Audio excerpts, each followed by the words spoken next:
नीटच्या पेपरफुटीनंतर आज पुन्हा एकदा नीटची परीक्षा होत आहे आणि त्या दृष्टीने जर आपण बघितलं तर कशा प्रकारे प्रशासनाकडून पोलीस प्रशासनाकडून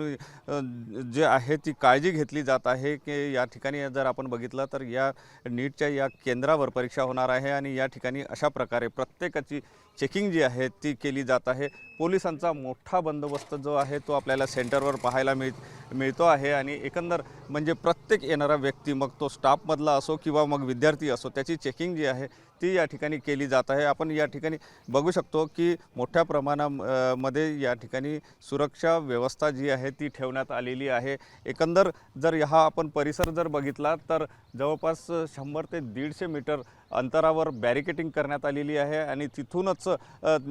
जो ज्यांच्याकडे कार्ड आहे त्यालाच या ठिकाणी एंट्री मिळते आणि त्यानंतर ह्या परीक्षा केंद्राचं मुख्य गेट आहे आणि या गेटवर आल्यानंतर पोलिसांकडून या ठिकाणी तपासणी जी आहे ती केली जात आहे आणि एकंदर जर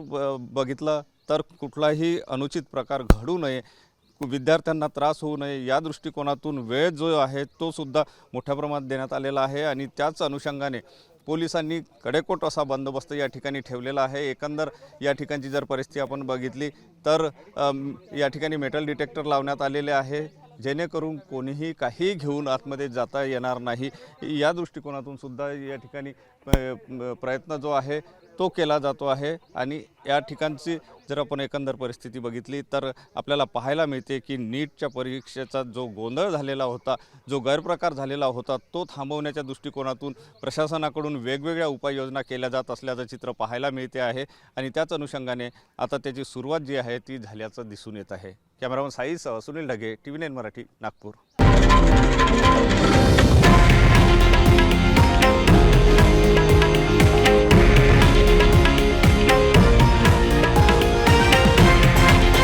हे आहे देशातील नंबर 1 न्यूज नेटवर्क आणि आपण पाहत आहात TV9 मराठी,